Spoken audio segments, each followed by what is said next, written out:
இயேசுவின் நாமத்தில் ஜெபிக்கிறோம். இந்த வாரத்திற்கான செய்தியின் தலைப்பு பரலோகத்திற்கு கொள்ளும் மொழி. நம்ம மொழி அப்படின்னு சொன்னோம்னா என்ன, நம்ம மனுஷங்க என்ன யோசிப்போம்னா, நம்ம பேசுகிற தமிழ், இங்கிலீஷ், ஹிந்தி இந்த மாதிரி மொழிகள், உதவிகள் பேசுகிற மொழி அப்படின்னு தான் நம்ம யோசிப்போம். இந்த உலகத்தில் உள்ள அத்தனை மொழிகளையும் ஆண்டவர் அறிந்திருக்கிறார். ஏன்னா நம்மளை படைத்தவர் ஆண்டவர் தான். ஆனால் இதற்கும் ஆண்டவர் நம்ம புரிந்து கொடுக்கிற மொழி அப்படிங்கிறது இந்த நம்ம பேசுகிற மொழிகள் இல்லாமல் அதற்கு மாறாக நம்ம ஆழமான ஒரு இருதயத்தின் மொழி, இன்னும் அதிகமாய் நம்மளுடைய உணர்ச்சிகளின் மொழின்னு நிறையா நம்ம பார்க்க போகிறோம். இன்னைக்கு ஒரு 6 மொழிகளை குறித்து நம்ம பார்க்க போகிறோம். முதல்ல இந்த மொழிகள் குறித்து பார்க்கும்போது நம்ம நிறைய நேரங்களில் ஜெபங்கள் பண்ணும் போதும் அழகான வார்த்தைகள் குறித்து சில பேர் ஜெபம் பண்ணுவாங்க, நீண்ட நேரம் ஜெபம் பண்ணுவாங்க. ஆனால் அவங்க ஒரு உண்மையான விசுவாசமோ ஒரு உண்மையும் இல்லாமல் சில நேரங்களில் பண்ணுவாங்க. அந்த மாதிரியான ஜெபங்கள் ஆண்டவருக்கு ஒரு மதில வைக்காது. ஆனால் சில பேர் ரொம்ப கம்மியாக பண்ணாலும், ஜெபமே நல்ல வார்த்தைகளால் பண்ண தெரியலனாலும் உண்மையாக மனசுல இருந்து ஆண்டவரே எனக்கு இறங்கும் அப்படின்ற மாதிரி நிறையா ஜெபம் பண்ணுவாங்க. அவங்களுடைய வார்த்தையை தான் ஆண்டவர் கேட்டு அந்த உண்மை, அந்த இருதயத்தில் இருக்கிற உண்மையை கேட்டு தான் ஆண்டவர் பதில் கொடுக்கிறவராக இருக்கிறார். இதுதான் இந்த மாதிரி ஒரு 6 மொழிகள் பரலோக புரிந்து கொள்கிற மொழியை குறித்து நம்ம பார்க்க போகிறோம். இதுக்கு எடுத்துக்காட்டா நம்ம லூக்கா 23வது அதிகாரத்தில் 39வது வசனத்தை பார்த்தோம்னா, அங்கே சிலுவையில் இருந்த கள்ளன் அதை குறித்து நம்ம பார்க்கலாம். அதில் ஒரு கள்ளன் ஆண்டவரை நீ கிறிஸ்துவா இருந்தால் உண்மை ரட்சித்துக் கொள்ளும் அப்படின்னு சொல்லி ஆண்டவரை எதிர்த்து பேசியிருப்பாங்க. அதுக்கு இன்னொரு கள்ளன் என்ன சொல்லியிருக்காங்கன்னா, நீ இந்த இடத்துல இருந்தும் நீ இப்படி பேசுறியா, நம்மளே ஒரு தப்பு பண்ணி தான் இந்த இடத்துல வந்திருக்கோம், ஆனால் இவர் அந்த மாதிரி எதுவுமே பண்ணாமல் இந்த இடத்துக்கு வந்திருக்காருன்னு சொல்லிட்டு அவர் ஒரு வார்த்தையை சொல்லுவார். 43வது வசனத்தை பார்த்தோம்னா,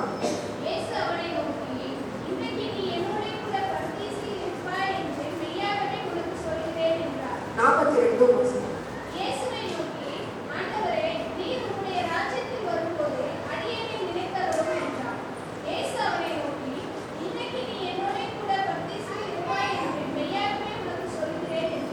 அந்த கண்ணன் ஜெபிச்சது ஒரு சின்ன வார்த்தைகளாக இருக்கலாம். நீர் உங்களுடைய ராஜ்யத்தில் வரும்போது என்னை நினைத்தருளும் அப்படின்னு ஒரு சிறிய ஒரு வார்த்தைகள் மூலமா தான் சொல்லியிருக்காரு. அதற்கு ஆண்டவர் உடனே இன்றைய நீ என்னோட பரதேசில் இருப்பாய் அப்படின்னு சொல்றாரு. இதே போலதான் பல நேரங்களில் நம்ம அழகான வார்த்தைகள் மூலியமா நம்ம ஜெபிக்கணும் அப்படின்னு அவசியம் இல்லை. நம்ம ஜெபிக்க தெரிஞ்ச வார்த்தைகளோட நம்ம உண்மையான இதயத்தோடு நம்ம ஜெபிச்சோம்னா ஆண்டவர் இதே போல நம்மளுடைய வார்த்தைகளுக்கும் உடனே பதில் கொடுக்கிறவரா இருக்கிறார். இந்த செய்தியின் மூலம் நம்ம பரலோகம் எந்த மொழியை புரிந்து கொள்வது அப்படின்ற கேள்விக்கு பதில் அளிக்கிறதா இருக்கும். இது வெறும் மொழிகளா மட்டும் இல்லாம இந்த 6 மொழிகளும் ஆண்டவருடைய உறவுக்கு ஒரு ஏற்படுத்தக்கூடிய ஒரு அடிப்படை கற்களாகவும் இது இருக்கும். முதல்ல நம்ம பார்க்க போற மொழி இருதயத்தின் மொழி. இருதயத்தின் மொழி அப்படின்னு பார்க்கும்போது முதல்ல எடுத்துக்காட்டுக்கு 1 சாமுவேல் 16ஆம் அதிகாரம் 7வது வசனத்தை பார்க்கலாம்.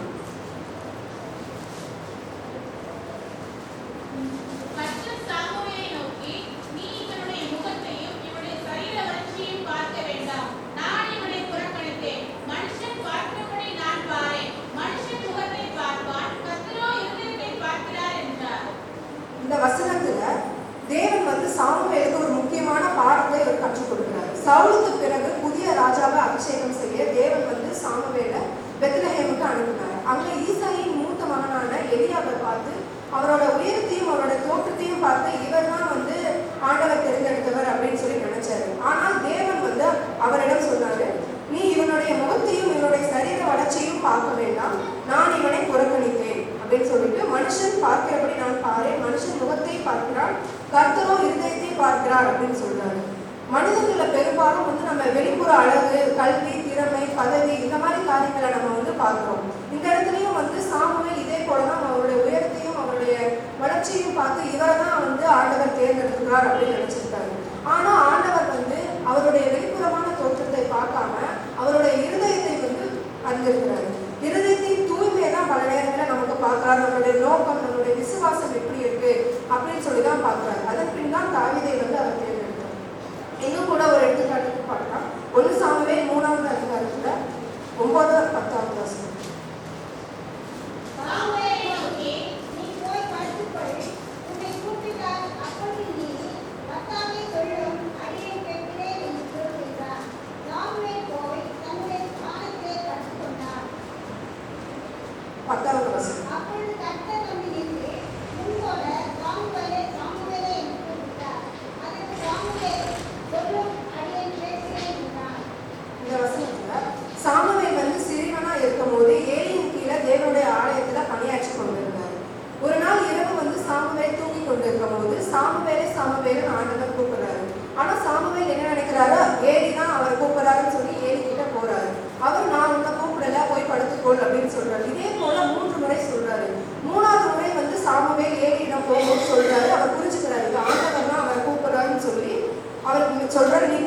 வச்சுக்கோ, உன்னை கூப்பிட்டா அப்பொழுது நீ கர்த்தாவே சொல்லும் அடியேன் கேட்கிறேன் அப்படின்னு சொல்லு அப்படின்னு சொல்றாரு.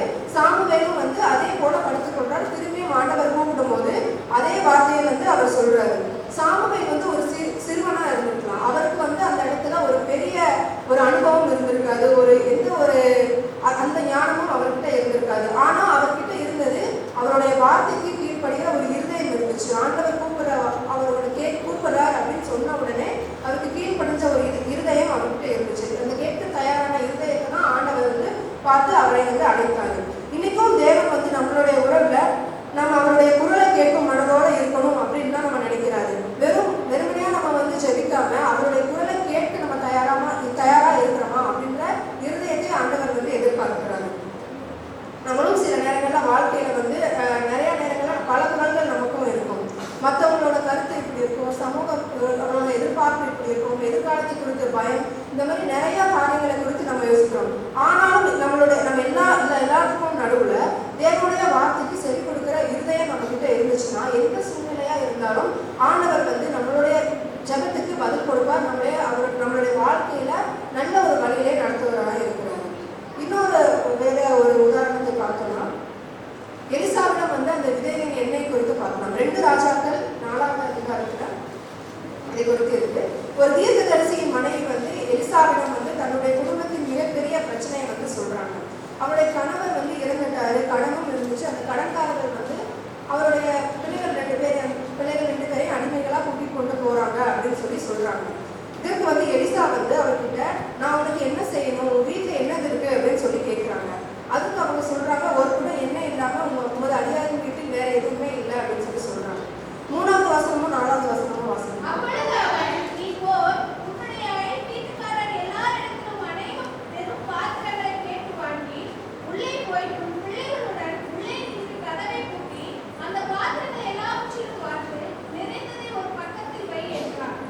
அவகிட்ட எண்ணெயை தவிர வேற ஒன்றும் வந்து வீட்டுல இல்லாம இருந்திருக்கலாம். அதை வச்சு வந்து எலிசா என்ன சொல்றாங்கன்னா, நீ போய் உன் பக்கத்து வீட்டுல உள்ள எல்லார்கிட்டவும் அநேக பாத்திரங்களை எடுத்துக்கொண்டு வா அப்படின்னு சொல்லிட்டு அந்த கதவை கூப்பிட்டு அந்த எண்ணெயை வந்து வார்த்தை தொடங்குறாங்க.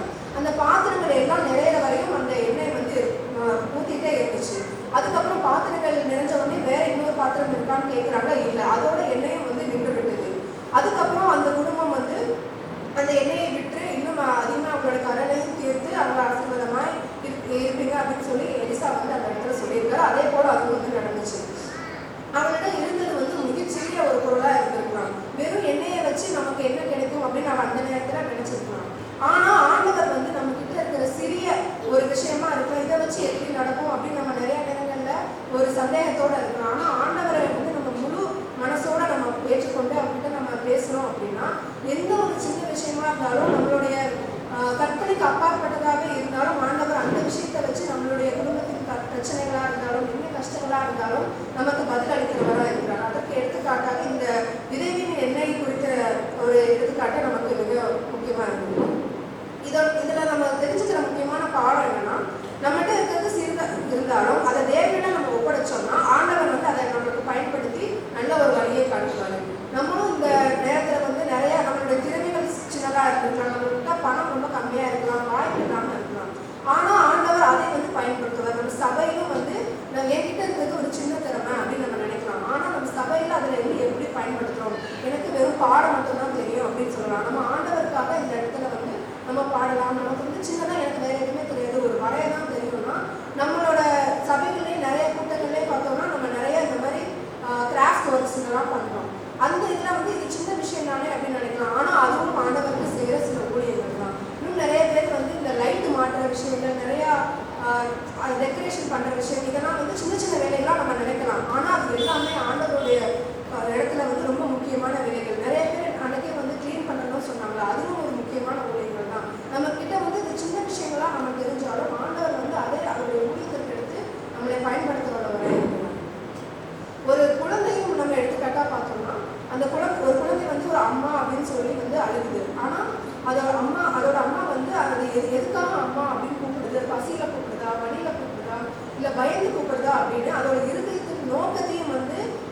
தாழ்மை.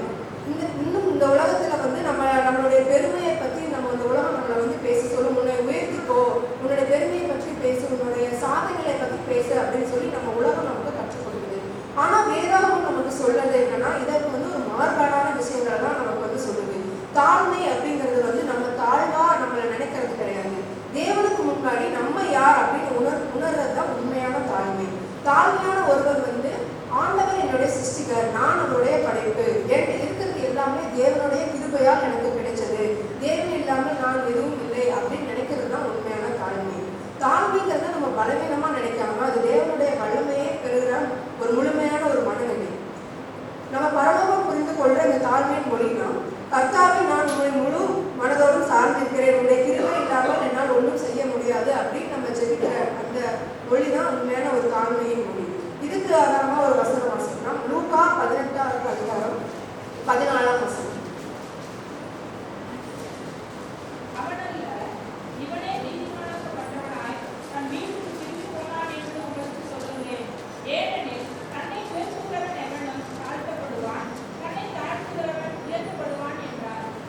வசனத்துல தன்னை உயர்த்துகிற எவனும் தாழ்த்தப்படுவான், தன்னை தாழ்த்துகிறவன் உயர்த்தப்படுவான். இதோட பின்னணி என்னன்னா, ஆண்டவர் வந்து 2 மனிதர்கள் ஆலயத்துக்கு செடிக்கு சென்றாங்கன்னு ஒரு ஓமையை சொல்றாரு. அதுல முதல்ல வந்து இந்த 11ஆம் வசனம் வாசிக்கலாம்.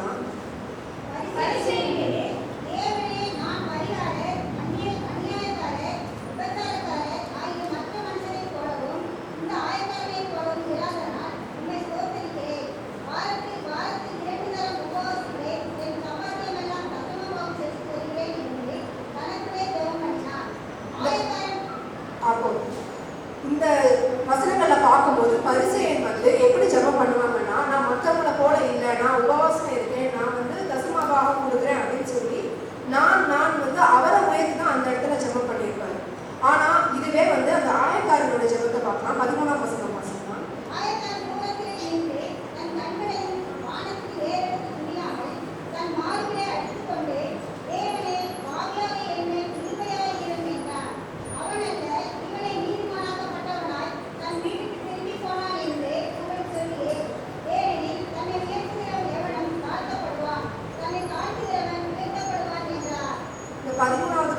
அந்த ஆயக்காரனோட ஜெபம் ரொம்ப தன்னைத்தானே தாழ்த்தி ஆண்டவரை உயர்த்தி இருந்தது.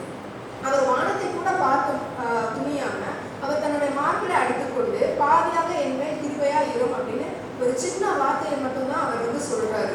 இதை வந்து ஆண்டவர் கேட்கிறாரு, இவர்ல யார் நீதிமானாக்கப்பட்டு வீட்டுக்கு திரும்பினான்? அந்த 2வதாக ஜெபிச்சு அந்த ஆயக்காரன் தான். ஏன்னா அவருடைய ஜெபம் சின்னதா இருந்தாலும் அவருடைய தாழ்மையை குறித்து அவர் பார்க்கிறார். அவர் தன்னை உயர்த்தாமல் ஆண்டவரை உயர்த்தினார். அதனால அவர் நீதிமானாக்கப்பட்டு விடுவித்தார். ஏன்னா தேவன் அவனுடைய தாழ்மையின் இருதயத்தை அவர் பார்த்திருக்கிறார். இந்த வசனத்துல வந்து பரிசேயனும் அந்த ஆயக்காரனும் ஜெபித்த ஊமையின் முடிவுல ஒரு உண்மையை வந்து நம்ம பார்க்கலாம். உலகத்துல மனுஷங்களும் தன்னை உயர்த்தி கொண்டு இருக்கிறாங்க. அதனால நம்ம மற்றவங்க கிட்ட வந்து நம்மளை பெரியவங்களா காட்டிக்கலாம். ஆனா தேவனுடைய ராஜ்யத்துல உயர்வை பெறுவதற்கான வழி வந்து தாழ்மை தான். தன்னை உயர்த்துகிறவன் தன்னுடைய செல்வம், நம்முடைய கல்வி, நம்முடைய பதவி இதெல்லாம் வந்து ரொம்ப நம்புறாங்க. ஆனா தாழ்மையா இருக்கிறவன் வந்து ஆண்டவனுடைய கிருபையையும் அவர் தன்னுடைய பலவீனத்தை ஒப்புக்கொள்றான், தேவனுடைய உதவியை வந்து நாடுறான். இதுதான் வந்து தாழ்மையா இருக்கிறவர்கள் உண்டான ஒரு பண்பு. அடுத்ததாகவும் ஒரு எடுத்துக்காட்டா கிதியோனை குறித்து பார்க்கணும். நியாயாதிபதிகள்ல வந்து 6வது அதிகாரத்துல இருக்கும். இஸ்ரவேலர்கள் வந்து மீதியானியர்களால மிகவும் துன்பப்பட்டு கொண்டிருந்தாங்க. இப்ப வந்து மீதியானரால இஸ்ரவேல் மிகவும் சிறுமைப்பட்டார்கள். அப்பொழுது இஸ்ரவேல் புத்திரர் கர்த்தரை நோக்கி முறையிட்டார்கள். அவங்க கஷ்டப்படுற நேரத்துல ஆண்டவரை நோக்கி முறையிட்டாங்க. அந்த நேரத்துல தேவன் வந்து கிதியோனை இஸ்ரவேலை விடுவிக்கிறதுக்காக அழைச்சாங்க. ஆனா கிதியோன் வந்து தன்னை பற்றி ரொம்ப தாழ்மையா பேசினாங்க. அந்த 15வது வசனம் வாசிக்கலாம். 6வது அதிகாரத்துல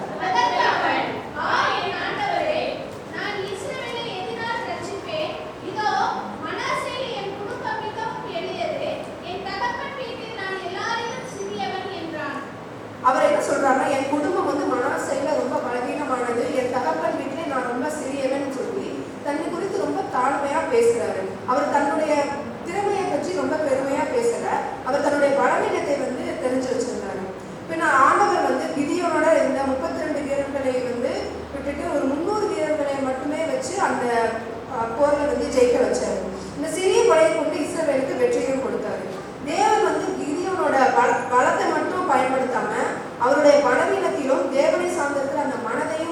பார்த்தாரு, தேவன் வெற்றியை கொடுத்தாரு.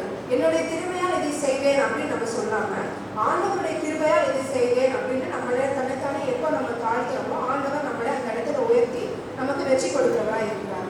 தாழ்மை அப்படின்றது என்னால முடியாது அப்படின்னு இல்லாம, தேவன் இல்லாம என்னால முடியாது அப்படின்னு நம்ம எப்போ ஒப்புக்கொள்ளணுமோ அதுதான் ஒரு உண்மையான தாழ்மை. நம்ம வெற்றி பெற்ற பிறகு வாழ்க்கையில நான் மட்டும்தான் இதை செஞ்சேன், என்னோட திறமையினாலதான் இதை செஞ்சேன் அப்படின்னு நம்ம பல நேரங்கள்ல சொல்றது. அப்படி நம்ம சொல்லாம மற்றவங்களுக்கு முன்னாடி ஆண்டவருடைய நாமத்தை நம்ம உயர்த்தணும்னா மற்றவங்களுக்கும் நம்ம சாட்சியா தெரியும். அடுத்ததா கூட மனாசி ராஜாவை கொடுத்து பார்க்கலாம். 2 நாளாகமத்திலே இது கொடுத்திருக்கிறது.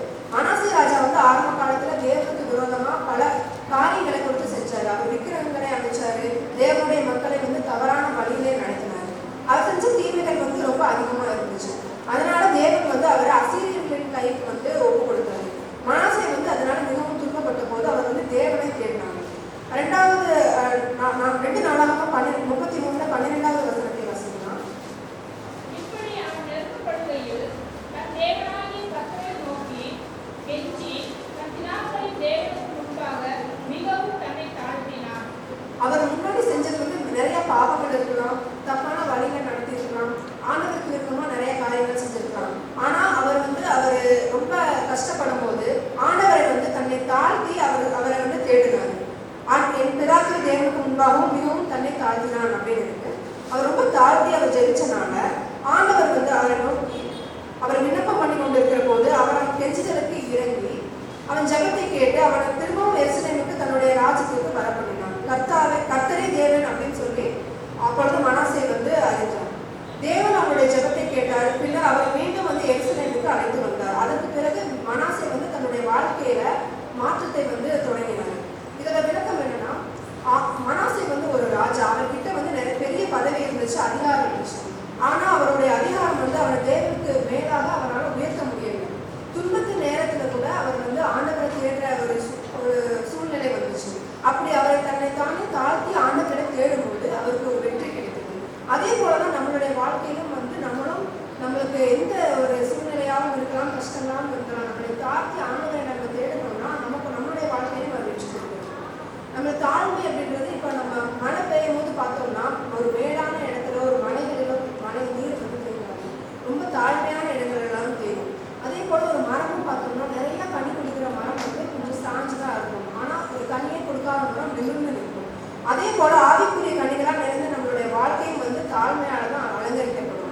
பெருமை அப்படின்றது நான் செஞ்சேன் அப்படின்னு சொல்லுது, ஆனா தாழ்மை அப்படின்றது ஆண்டவர் மூலியமா நான் செஞ்சேன்னு சொல்லலாம். நிறைய நேரம் நம்ம தாழ்மையை நம்மளே ரொம்ப என்னால முடியல அப்படின்னு சொல்லலாம் நினைக்கிறோம். அப்படி இல்லாம ஆண்டவர் எல்லாமே என்னால முடியாது அப்படின்னு நினைக்கிறது தான் உண்மையான தாழ்மை.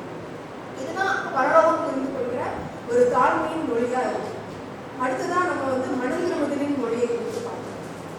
தாழ்மை நம்முடைய தேவனுக்கு முன்பாக தாழ்த்துகிறது. ஆனா மனதிருமுதலின் மொழி தான் நம்மளை மீண்டும் தேவனோடு கூட இணைக்கிறது.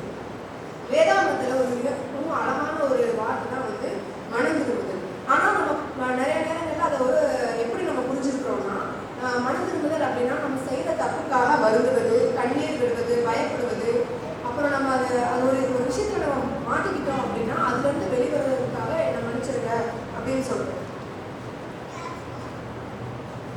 அப்படின்னு நம்ம நினைக்கிறோம்.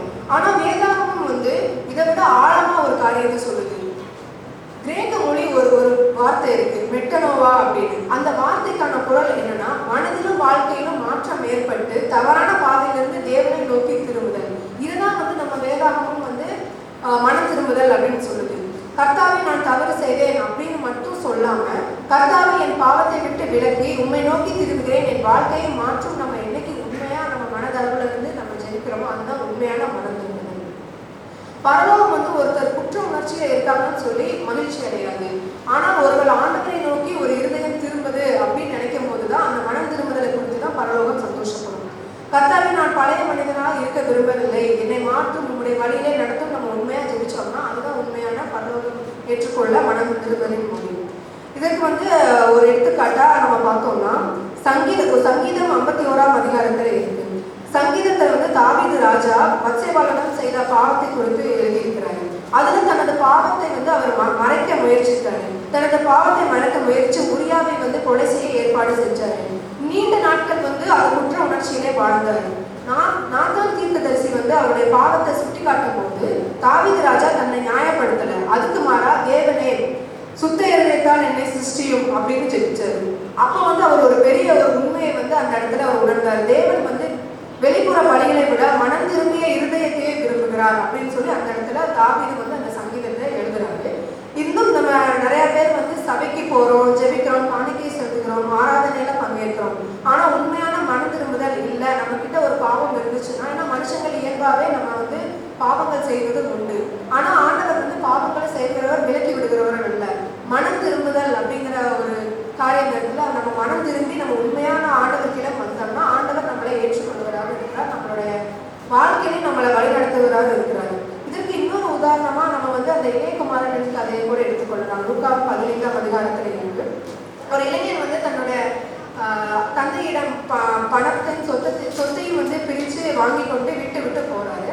அவர் தன்னுடைய சொத்துக்களை எல்லாம் வீணாக செலவழித்தார். அவர் இழந்தது வந்து அவருடைய பணம், நண்பர்கள், மரியாதை, வாழ்க்கை நோக்கத்தையே வந்து அதுக்கப்புறம் அவர் இழந்துடுறாரு. கடைசியில பன்றிகளுக்கு உணவிடும் நிலைக்கு வந்தார். அப்போ வேதாகமம் சொல்லுது, அதுக்கப்புறம் அவன் புத்தி அடைந்தான் அப்படின்னு வேதாகமத்தில் இருக்கு. அதுதான் மனம் திரும்புதலின் ஆரம்பம். அவன் வந்து நான் எழுந்து என் தகப்பனிடம் போவேன் அப்படின்னு நினைச்சாரு. அப்படின்னு அவர் நினைச்சது மட்டும் இல்லாம திரும்பி அவருடைய தகப்பனிடத்துக்கு போனார்.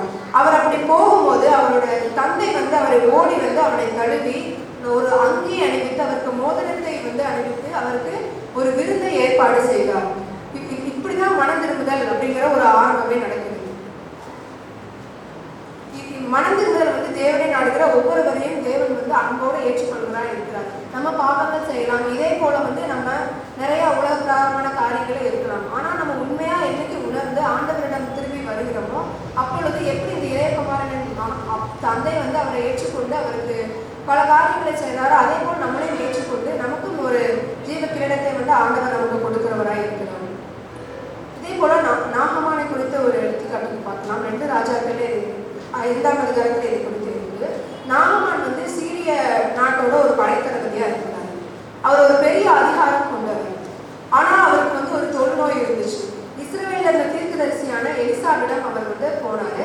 எலிசா நேரடியாக அவரை வந்து பார்க்காம யோர்தான் நதியில 7 முறை வந்து குளிக்க சொன்னார் அப்படின்னு ஒரு செய்தியை அனுப்பினார். நாகமான் வந்து கோபம் அடைஞ்சு எங்கள் நாட்டுல நல்ல நதிகள் இல்லையா அப்படின்னு முதல்ல நினைச்சு கோபப்பட்டாரு. ஆனா அதுக்கப்புறம் அவரோட தன்னுடைய பெருமையெல்லாம் விட்டு தீர்க்கதரிசியோட வார்த்தைக்கு கீழ்ப்படையணும் அப்படின்னு நினைச்சாரு. அவர் யோர்தான் நதியில 7 முறை குளித்தார். அப்படி குளிக்கும் போது அவருடைய உடல் வந்து குழந்தையின் உடலை போல மாறினது அப்படின்னு சொல்லியிருக்கு. அதுக்கு வந்து இஸ்ரவேலின் தேவன் தான் உண்மையான தேவன் அப்படின்னு அவர் ஒப்புக்கொண்டார். நாகமானுடைய பிரச்சனை இந்த இடத்துல அவரோட உடல்ல மட்டும் இல்லாம அவருடைய சந்தேகத்திலையும் இருந்துச்சு, அவருடைய மனதிலையும் இருந்துச்சு, அவரோட பெருமையிலையும் இருந்துச்சு. அவனுக்கு அந்த பெருமை வந்து ஒரு தடையா அந்த இடத்துல அமைஞ்சிச்சு. அவன் தன்னை தாழ்த்தி தேவனிடம் வார்த்தையை ஏற்றுக்கொண்ட போது அவனுடைய உடல்ல மட்டும் இல்லாமல் அவருடைய மனதிலே மாற்றம் ஏற்பட்டது. இப்படிப்பட்ட ஒரு மனம் திரும்பலாம் ஆண்டவர் வந்து நம்மளிடமும் எதிர்பார்க்கிறார். நம்ம பாவங்கள் செஞ்சாலும் உண்மையா தேவனிடம் வந்து நம்ம அறிக்கையிட்டு ஆண்டவரை என்னை மாற்றும், உன்னுடைய வழியிலே என்னை வழி நடத்தும் அப்படின்னு நம்ம ஜெபிச்சோம்னா நம்மளுடைய வாழ்க்கையிலேயுமே வந்து ஆண்டவரை நோக்கி பார்க்கலாம். இதுதான் பரலோகம் வந்து மறந்தல் மொழி அப்படின்னு ஏற்றுக்கொள்ளாங்க. இது இன்னொரு எடுத்துக்காட்டாகவும் யோசுவாவின் காலத்துல குறித்து ஒரு காரியம் இருக்கு. யோசுவா 7ஆம் அதிகாரத்துல இது குறித்து இருக்கும். இஸ்ரவேலர்கள் வந்து எரிகோல ஒரு பெரிய வெற்றியை வந்து பெற்றாங்க. அதுக்கப்புறம் ஆயி நகரத்திற்கு போனாங்க. ஆனா அங்க வந்து அவர்கள் தோல்வி அடைந்தாங்க. உடனே யோசுவா வந்து தேவனிடம் விசாரிக்கிறதுக்காக போனாங்க. அப்போ இஸ்ரவேலர்கள் ஒரு தேவன் வந்து தடை செய்த பொருளை எடுத்துக்கொண்டாங்க. அந்த மனிதன் தான் ஆகான்.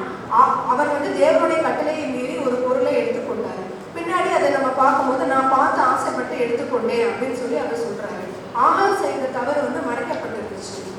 ஆனா தேவனிடம் வந்து நம்ம எந்த ஒரு பாவத்தையும் மறைக்க முடியாது.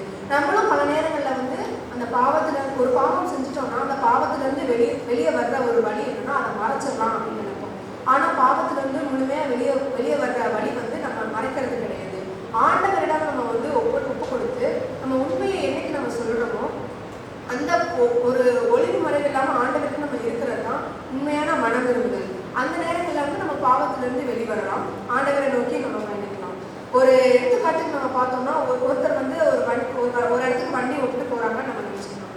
அவர் ரொம்ப தூரம் போறாரு. ரொம்ப தூரம் போயிட்டு போற வழி இல்லை, இது நம்ம வேற வழியில வரோம் அப்படின்னு சொல்லி அவருக்கு தெரிய வந்ததுக்கு அப்புறம் அவர் யோசிக்கிறாரு. நம்ம ரொம்ப தூரம் வந்து தப்பான வழியில வந்துட்டோம் நினைச்சிட்டா மட்டும் அவர் நல்ல வழியில போக முடியாது. திருப்பி வந்து கரெக்டான ஒரு வழியில அவர் வண்டியை திருப்பி ஓட்டி வரணும். அதே போலதான் நம்மளுடைய வாழ்க்கையில நான் தப்பு செஞ்சுட்டேன் அப்படின்னு மட்டும் நம்ம நினைச்சிட்டு இருந்தா அது மனம் திரும்புதல் கிடையாது. அதுல இருந்து நம்ம வெளிவரதுக்கு ஆண்டவரை நோக்கி நம்ம பயணிக்கணும், ஆண்டவரை நோக்கி நம்ம செல்லணும் அப்படின்னு நம்ம எப்போ நினைக்கிறோமோ அதுதான் உண்மையான மனம் திரும்புதல். மனம் திரும்புதல் அப்படின்றது வந்து கடந்த காலத்தை குறித்து இல்லாம நினைச்சு அழுகாம நம்ம செய்த பாவத்தை குறித்து நம்ம கவலைப்படாம தேவனை நோக்கி திரும்பி நம்ம புதிய வாழ்க்கையை தொடங்குறது தான் உண்மையான மனம் திரும்புதல். உடைந்த இருதயத்தோடு தேவனை நம்ம தேடணும் அப்படின்னா அந்த ஒரு மனம் திரும்புதலின் மொழியை பரலோகம் ஏற்றுக்கொள்கிறதா இருக்கும். இதுதான் நம்ம பார்க்குற மனம் திரும்புதலின் மொழி. அடுத்ததாக கீழ்ப்படுதலின் மொழியை குறித்து பார்க்கலாம். தாழ்மையின் மொழியை குறித்து நம்ம பார்க்கும்போது தேவனை முழுமையாக சார்ந்திருக்கிறத கற்றுக்கொள்வது. மனம் திரும்புதல் நம்மை மீண்டும் தேவனோடு இணைக்கிறது. ஆனால் கீழ்ப்படுதலின் மொழி தேவனுடைய வார்த்தையை வாழ்க்கையில செயல்படுத்துறதா இருக்கு. இன்னைக்கு நம்ம வந்து தேவனை விசுவாசிக்கிறோம், இயேசுவை நேசிக்கிறேன், நான் தினமும் ஜெபிக்கிறேன் அப்படின்னு சொல்றோம். ஆனாலும் தேவன் கேட்கிற முக்கியமான கேள்வி, நீ என்னுடைய வார்த்தைகளுக்கு கீழ்ப்படுகிறியா அப்படின்னு தான் கேட்கிறாரு. கீழ்ப்படிதல் அப்படின்றது தேவனுடைய கட்டளைகளை வந்து பயத்தினால் செய்யாம அவருடைய அன்பினால வந்து நம்பிக்கையினாலும் செய்வதுதான் கீழ்ப்படிதல். நம்ம தேவனுடைய வார்த்தையை முழுமையா புரிந்து கொள்ளணும்னாலும் கர்த்தாவே நான் உண்மை நம்புகிறேன், நீர் என்னை வழி நடத்தும், நீ சொல்வதை செய்வேன்னு உண்மையா நம்ம வந்து அவங்ககிட்ட ஜெபிக்க வேண்டியவரா இருக்கோம். இப்படி ஜெபிக்கிறது தான் நம்ம பரலோகம் புரிந்து கொள்கிற கீழ்ப்படுதலின் மொழி. உண்மையான விசுவாசம் தான் கீழ்ப்படுதலின் மொழியை வந்து வெளிப்படுத்தும். இதற்கு ஆதாரமா நம்ம வந்து யோவான் 14ஆம் அதிகாரத்துல 15ஆம் வசனம் வாசிக்கலாம்.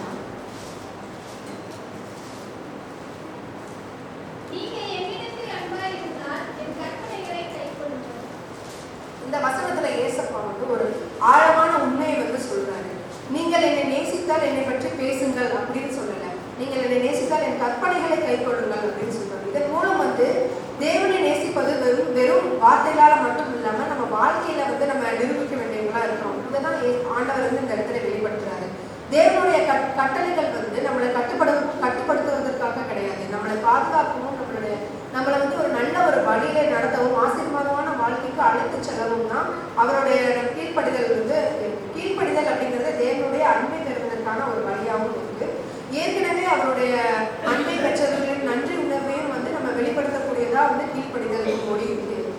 கீழ்ப்படிதலை குறித்து நம்ம பார்க்கும்போது மிகவும் ஒரு சிறந்த எடுத்துக்காட்டு ஆபிரகாம் வந்து ஈசாக்கை பலியிட்டு அந்த காரியத்தை குறித்து பார்க்கலாம். அதுல ஆதியாகமம் 22ஆவது அதிகாரம் 13ஆம் வசனத்திலே ஏற்படுத்தி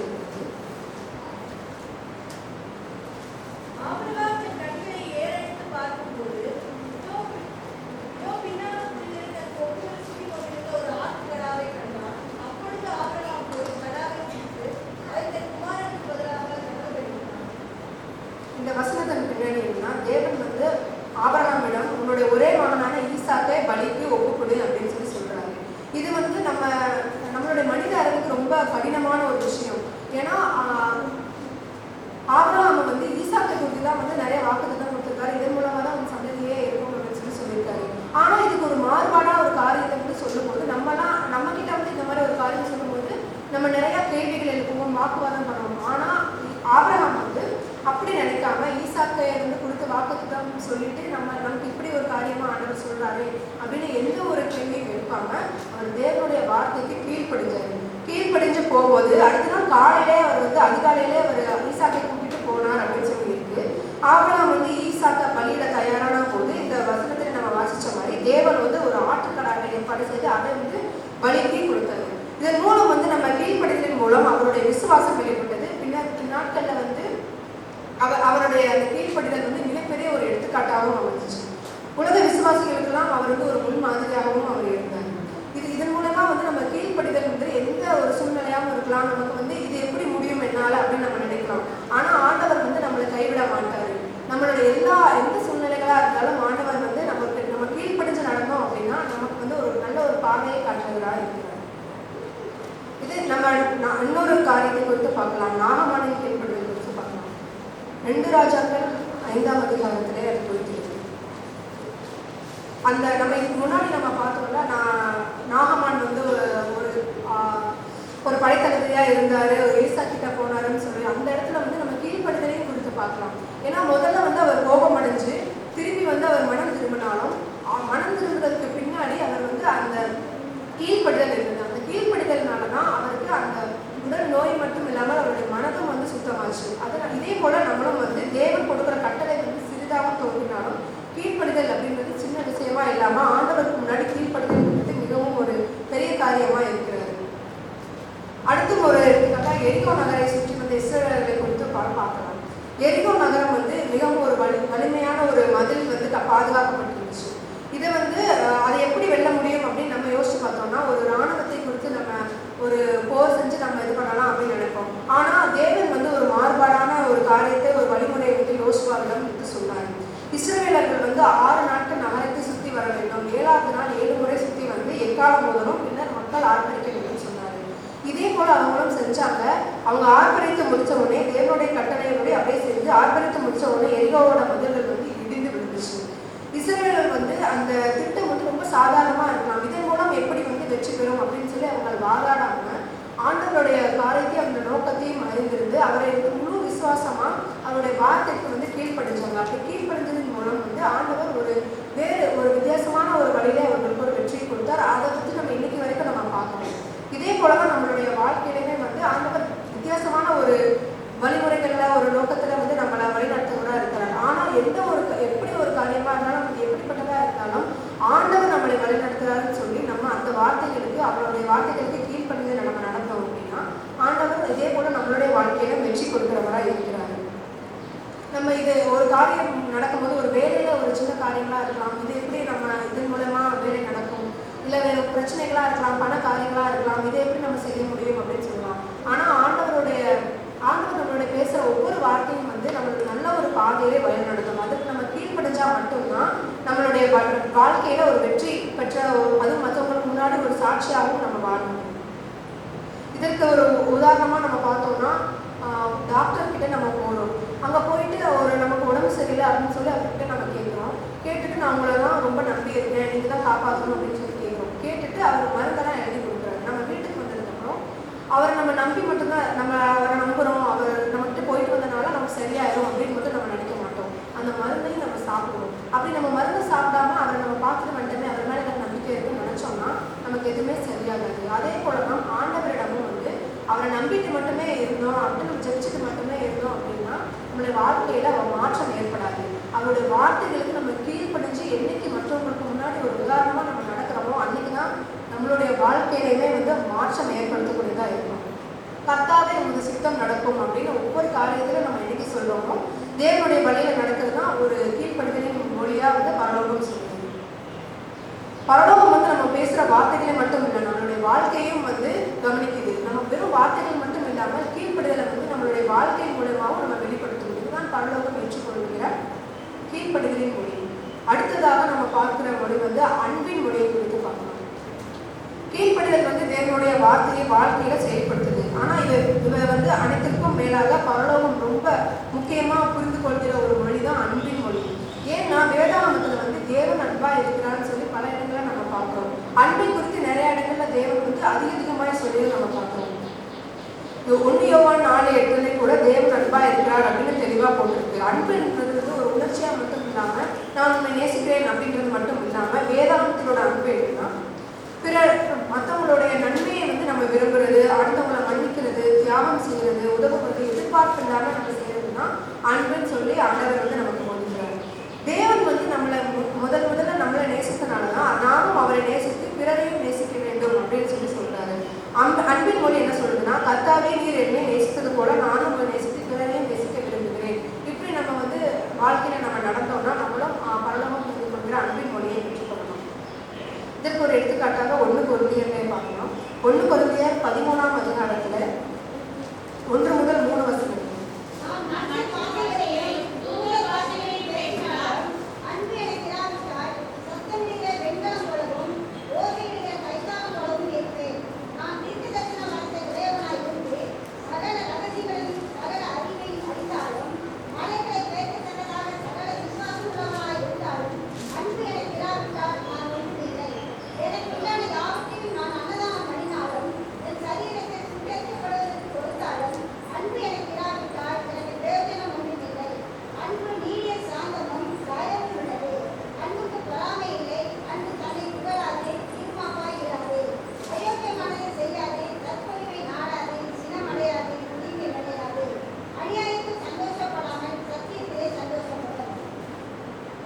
இந்த வசனத்துல வந்து பவுல் வந்து இந்த அதிகாரத்துல ஆவிக்குரிய வரத்தை குறித்து பேசுறாரு.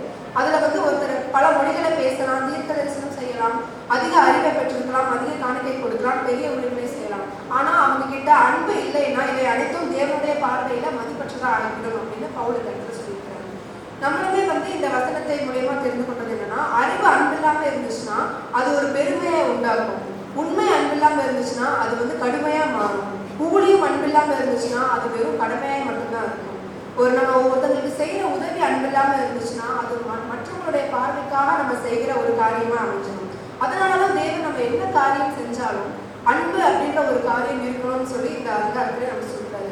ஏன் செய்யறோம் அப்படி நம்மளுடைய மனநிலையும் பார்க்கிறார். நம்ம அன்பாய் செய்கிறோமா இல்லை வெறும் கடமையாய் செய்கிறோமான்னு ஒவ்வொரு காரியத்திலும் ஆண்டவர் நம்மளை பார்க்கிறார். ஒரு எடுத்துக்காட்டா வந்து நல்ல சமாளுடைய கதையை லூக்காவிலே 10வது அதிகாரத்துல இது குறித்து இருக்கு. ஒரு மனுஷன் வந்து கொள்ளையர்களால் தாக்கப்பட்டு பாதையோரத்துல காயமடைந்து இருந்தாரு. அந்த வழியா 3 பேர் வந்தாங்கன்னு சொல்லி சொல்றாரு. அதுல ஆசாரியன் வந்து அவனை பார்த்து உதவாமல் சென்று விட்டான். அடுத்தது லேவியன் வந்து அவனை பார்த்தும் கடந்து சென்றுட்டாரு. இதுல 33வது வசனத்தை வாசி, 33, 34 வாசி.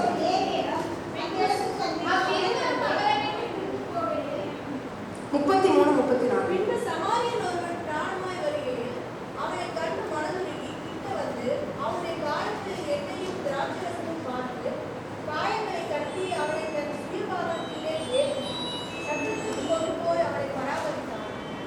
இந்த இடத்துல சமாரியன் வந்து அவங்க மற்ற ஆசாரியன் லேவியனை போல பார்த்து கடந்து செல்லாம சமாரியன் அந்த இடத்துல வந்து நின்று அவங்களோட காயங்களை சுத்தப்படுத்தி மருந்து போட்டு தன்னுடைய வாகனத்துல ஏற்றி சத்திரத்திற்கு அழைத்து சென்று அவருடைய பணங்களையும் வந்து செலவழித்தார். இயேசு வந்து இந்த கள்ளன் கையில் அகப்பட்டவனுக்கு இந்த 3 பேரில் எவன் பிரியனா இருந்தான் அப்படின்னு உங்களுக்கு தோன்றுதுன்னு கேட்கும் போது இதனோட பதில் வந்து அந்த விளக்கம் காட்டினவங்க தான். இதனாலதான் நல்ல சமாரியன் இன்னைக்கு வரைக்கும் நமக்கு ஒரு நல்ல ஒரு எடுத்துக்காட்டா இருக்காரு. இதுதான் ஒரு அன்பு. அன்பு அப்படின்றது வந்து எதையுமே எதிர்பார்த்து இருக்காது. எதையுமே நம்ம வந்து நம்ம நன்மை செஞ்சுட்டோம், அதுக்கு ஒரு பிரதிபலன் நமக்கு கிடைக்கும் அப்படின்ற மாதிரி எந்த ஒரு எதிர்பார்ப்புமே இல்லாமல் செய்யறது தான் அன்பின் முடிவு. இதற்கு இன்னொரு எடுத்துக்காட்டாகவும் நம்ம ரூத் நவோமி கதையை கூட பார்க்கலாம். ரூத் வந்து அவரோட கணவன் இறந்து விட்டாங்க. நவோமிக்கும் வந்து அவருடைய கணவனும் அவருடைய 2 மகன்களும் இறந்து விட்டாங்க. அப்போ வந்து நவோமி வந்து கேட்குறாங்க அவங்க மருமகளிடம் வந்து நீங்க வந்து இங்க இருந்து போங்க என்னோட, ஏன்னா அவங்க கிட்டே எதுவும் இல்லாத அப்படின்னு சொல்றாங்க. ரூத் வந்து ஒரு வித்தியாசமான ஒரு பதில இருந்து சொல்றாங்க, நீ உன் வீட்டுக்கு திரும்பி செல் அப்படின்னு சொல்லும் போது ரூத் வந்து திரும்பினா அவளோட பழைய வாழ்க்கையை திரும்பி வந்து தொடர்ந்துக்கலாம். ஆனா அவங்க நவோமியை விட்டு செல்ல அவங்களுக்கு மனதில்லை. அந்த இடத்துல அவங்களுடைய அன்பு வந்து வெளிப்பட்டுச்சு. ரூத் 1வது அதிகாரம் 16வது வசனத்தை வாசிக்கலாம்.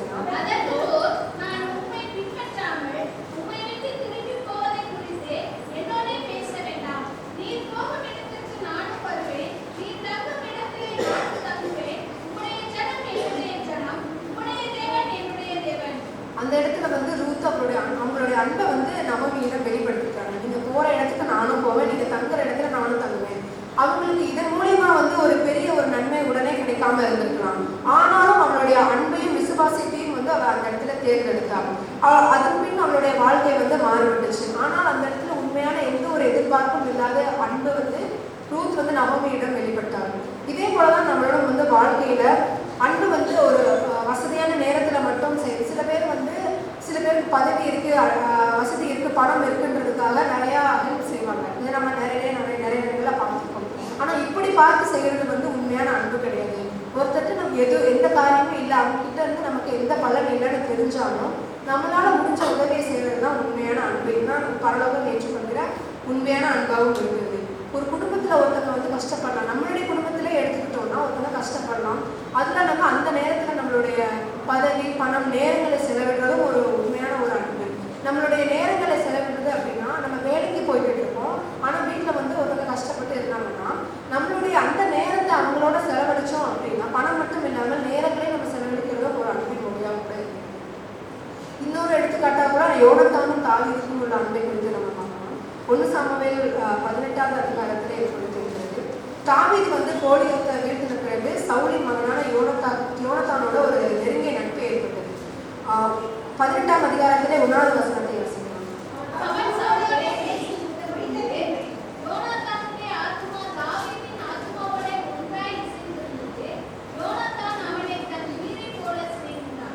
இந்த இடத்துல யோனத்தான் வந்து தாவீதை உயிரை போல சிநேகித்தான் அப்படின்னு சொல்லி இருக்கு.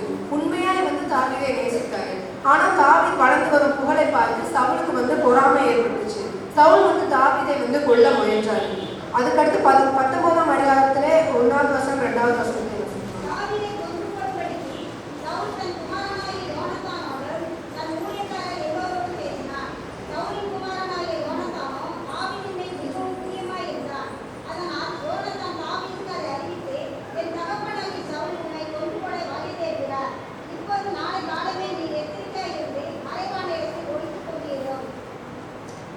தாவீதோட மேல இருந்த அந்த பொறாமையினால சவுல் வந்து அவரை கொல்லணும்னு முடிவு செஞ்சாங்க. ஆனால் தன்னுடைய மகனாகிய யோனத்தான் வந்து அவருடைய தந்தையை வந்து அவருடைய வார்த்தையை பொருட்படுத்தாம அவருடைய நேசிச்ச அந்த உண்மையான நட்புக்காக அவரை காப்பாற்றணும்னு முடிவு செஞ்சு அவருக்கு முன்பாகவே போய் எச்சரிச்சாரு. தன் தாவீதுக்காக தன்னுடைய நிலையிலும் ஆபத்திலே வச்சாரு. யோனத்தான் வந்து ஒரு ராஜாவின் மகன். இந்த இடத்துல நம்ம பார்த்தோம்னா அடுத்த ராஜாவாகிற வாய்ப்பும் அவருக்கு இருந்துச்சு. ஆனால் தேவன் வந்து தாவீதை தேர்ந்தெடுக்கிறார் அப்படின்னு தெரிஞ்ச உடனே அவருடைய மனசுல எந்த ஒரு பொறாமையின் எண்ணமும் இல்லாமல் தாவீதுக்காக வந்து அவர் அவருடைய தந்தையவே வந்து எதிர்த்தாரு. தாவீதோட நன்மையும் அவர் விரும்பினார். உண்மையான அன்பு வந்து அடுத்தவங்க உயரும் போது நமக்கு பொறாமை வராம அந்த உயரும் போதும் ஆண்டவர் வந்து உங்களை ஆசீர்வதிப்பார் அப்படின்னு நம்ம உண்மையான மனத்துல இருந்து நம்ம வார்த்தை வருதுதான் அன்பின் மொழியாகவும் இருக்கு. இன்னும் சில நேரங்களில் பார்த்தோம்னா நம்ம வீட்டிலே இருக்கும்போது ஒரு வீட்டில் வந்து எல்லாருமே வந்து மற்றவங்களுக்கு முன்னாடி நாங்கள் ரொம்ப அன்பாக இருக்கிறோம் அப்படின்னு சொல்லி காட்டியிருக்கிறோம். ஆனால் வீட்டுக்குள்ளே இருக்கும்போது அவங்க ஒருத்தருக்கு ஒருத்தர் உதவி செய்யாமல் இருக்கலாம். ஆனால் இன்னொரு குடும்பம் இருக்குது, அவங்க வந்து ரொம்ப கஷ்டப்படுறவங்களா இருக்கலாம். அவங்களுக்கு பெருசாக வெளியில் எதுவும் காட்டிக்கிற மாதிரி இல்லாமல் இருந்தாலும் ஒரு சின்ன விஷயமா இருந்தாலும் அவங்க உடம்பு சரியில்லைன்னா அவங்கள பார்த்துக்கிறதா இருக்கட்டும், எந்த காரியமாக இருக்கட்டும், பணத்திலே இருந்து உதவி செய்கிறதா இருக்கட்டும் இருக்கலாம். ஆனால் வெளிப்புறமாக பார்க்கும்போது அது காட்டிக்காமல் இருக்கலாம். உலகத்துக்கு காட்டாமல் இருந்தாலும் அவங்களோட உண்மையான அன்பு இருக்குது. இந்த மாதிரி உண்மையான அன்பை தான் ஆண்டவர் நம்மளிடமும் எதிர்ப்பாரு. நம்மளுடைய குடும்பத்திலேருந்து நம்ம முக்கியமாக ஆரம்பித்தோம் அப்படின்னா அடுத்து அதே போல் வெளிப்படும். நம்மளுடைய நட்புகள் வட்டாரத்தில் நம்ம இதே மாதிரி பண்ணலாம். நம்மளுடைய யோனத்தானை பார்த்து இதே போல் நம்மளும் வந்து ஒவ்வொரு காரியத்திலும் எல்லாரிடமும் வந்து நம்ம சபையினராக இருக்கட்டும், எந்த காரியமாக இருந்தாலும் ஒவ்வொருடைய வளர்ச்சியை பார்த்தும் பதவியை பார்த்தும் நம்மளுடைய செல்வாக்கை பார்த்தும் நம்ம பொறாமைப்படாமல் அன்பா இருந்து அவருடைய தேவனுக்குள்ளே ஆசீர்வதிப்பார் அப்படின்னு சொல்லி நம்ம மனதார விரும்பணும்னா இதுதான் பரலோகம் என்று சொல்கிற ஒரு உண்மையான ஒரு அன்பின் மொழியாகும்.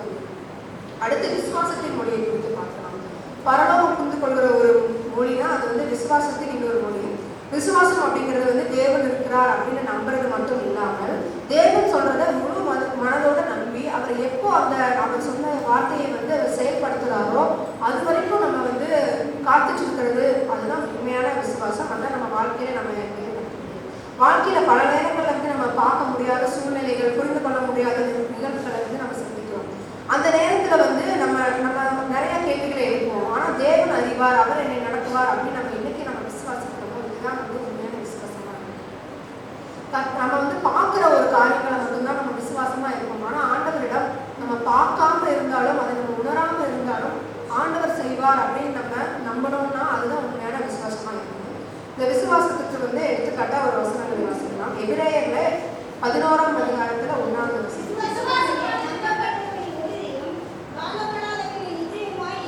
6வது வசனம்.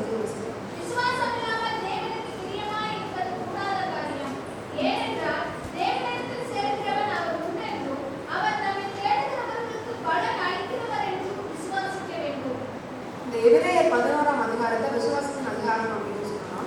விசுவாசம் அப்படின்றது கண்ணால பார்ப்பது மட்டும் இல்லாம உணர்ச்சிகளால நம்புவது மட்டும் இல்லாம சூழ்நிலைகளை பொருத்தம் இல்லாம மாறாக தேவன் சொன்னதை அவர் நிறைவேற்றுவார் அப்படின்னு அது நிறைவேற வரைக்கும் முழு நம்பிக்கையோடு இருந்தது தான் உண்மையான ஒரு விசுவாசத்தின் மொழி. நம்ம முன்னாடி பார்த்தபடி ஆபிரகாமுக்கும் ஈசாக்கும் அந்த ஒரு கதை குறித்து பார்த்தோம். அவர் வந்து சொன்னாரு உன்னுடைய ஈசாக்கை வந்து பலியிடுன்னு சொல்லி. ஆனால் அவர் கொடுத்த வாக்குத்தத்தை நான் எப்படி நிறைவேறும்? ஆனால் அதை பெரிய ஒரு சின்ன காரியமாக கூட அதை யோசிக்காம அதை விட்டு கொஞ்சம் கூட யோசிக்காம அவர் ஒரு உண்மையான விசுவாசத்தோட அவர் ஈசாக்கை கூட்டி கொண்டு நடந்து போனார். அவருடைய விசுவாசமா இருந்தனால தான் ஆண்டவர் வந்து ஒரு ஆட்டுக்கடாவே அவருக்கு பதிலாக பலியிட சொல்லிட்டு அதுக்கப்புறம் ஈசாக்கை வைத்து மிகவும் ஒரு பெரிய ஆசீர்வாதம் அவருடைய சந்ததியே வந்து நடந்ததுன்னு சொல்லி பார்க்கணும். இதுதான் வந்து நம்ம ஆண்டவர் எதிர்பார்க்கிற விசுவாசமா இருக்குது. பல நேரங்களில் நம்மளும் வந்து உண்மையான விசுவாசமா இருந்து ஆண்டவருக்கு வந்து நம்ம பிரியமான காரியங்களோட இருக்கிற வேண்டியவங்களா இருக்கும். அடுத்து இன்னொரு காரியத்தை பார்த்தோம்னா யோசபாத் ராஜாவுக்கு விசுவாசம். 2 நாளாகமத்துல 20ஆம் அதிகாரத்துல இது குறித்து இருக்கு. யோசபாத் ராஜா வந்து காலத்துல ஒரு பெரிய எதிர்ப்படை வந்து யூதாவுக்கு எதிராக வந்துச்சு. அந்த படை வந்து மிகவும் வலிமையானதா இருந்துச்சு. யோசபாத் ராஜா வந்து பயந்தார். ஆனா அவர் பயத்துல மட்டும் இல்லாம அவர் தேவனை தேடினார். அந்த 3வது வசனத்தை வாசிக்கலாம். அப்பொழுது யோசபாத் பயந்து கர்த்தரை தேடுவதற்கு ஒருமனப்பட்டு யூதாவிற்கு உபவாசத்தை நியமித்தான்.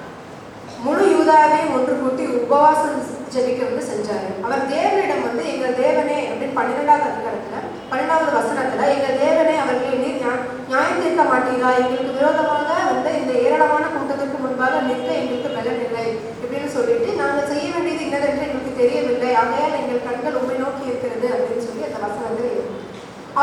அவருடைய சூழ்நிலை எப்படி அவர் கையாளணும்னு தெரியாம இருந்திருக்கலாம். ஆனா அவரால் ஜெபிக்க முடிஞ்சது. அந்த இடத்துல அவர் ஜெபிச்சாரு, ஆண்டவரை நோக்கி அவர் உண்மையா அவருடைய கண்கள் ஏறெடுத்து நோக்கி கொண்டிருக்கிறது அப்படின்னு சொன்னாரு.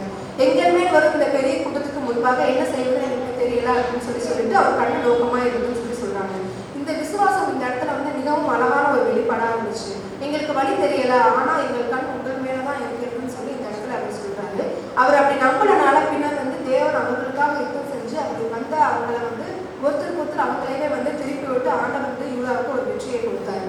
யோசபாத்திடம் எல்லா பதிலும் இல்லாம இருந்திருக்கலாம், அவருடைய ராணுவ பலமும் போதுமானதா இல்லாம இருந்திருக்கலாம். ஆனா அவங்க அவரிடம் ஒரு முக்கியமான விஷயம் இருந்தது. அது என்னன்னா தேவனை நம்புற ஒரு இருதயம் இருந்துச்சு, அந்த விசுவாசம் இருந்துச்சு.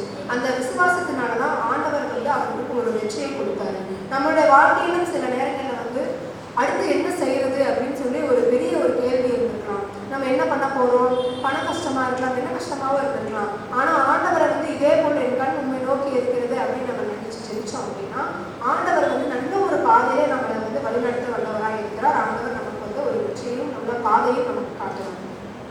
பேதுரு சிறையிலிருந்து விடுவிக்கப்பட்ட கதையை நம்ம குறித்து பார்க்கலாம். அப்போஸ்தலர் 12ஆம் அதிகாரத்துல 3வது வசனம்.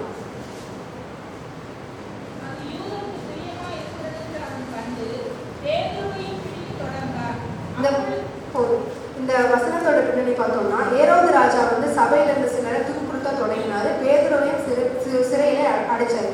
பேதுரு 4 படைவீரர் குழுவால காவல் காத்து கொண்டிருந்தாங்க. அவனுக்கு தப்பி செல்ற வாய்ப்பே இல்லாம இருந்துச்சு. 5வது வசனம்.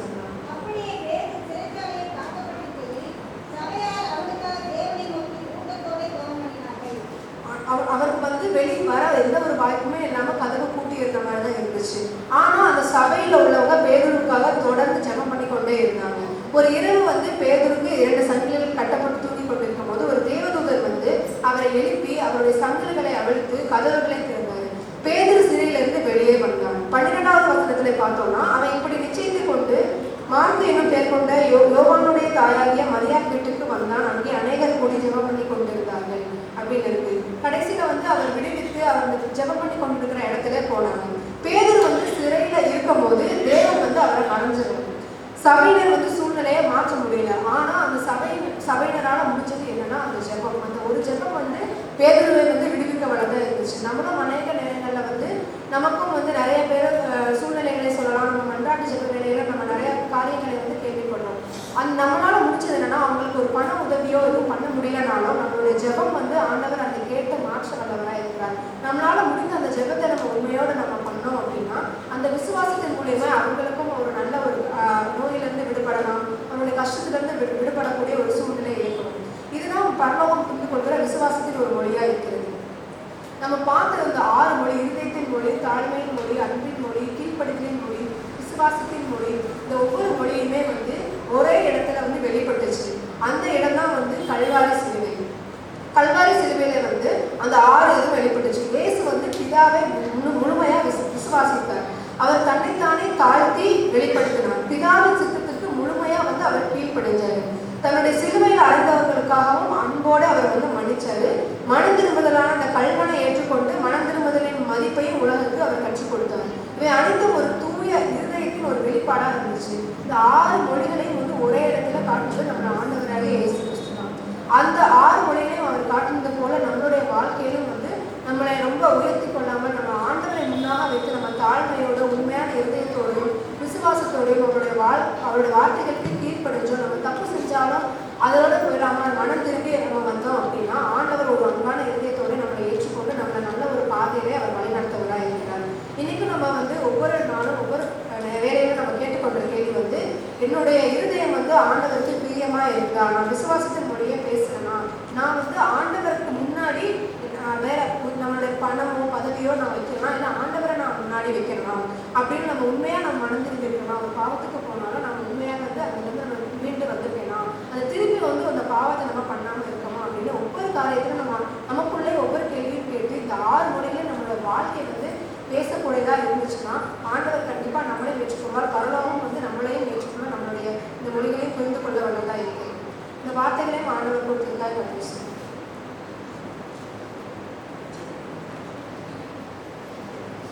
பரலோகத்தில்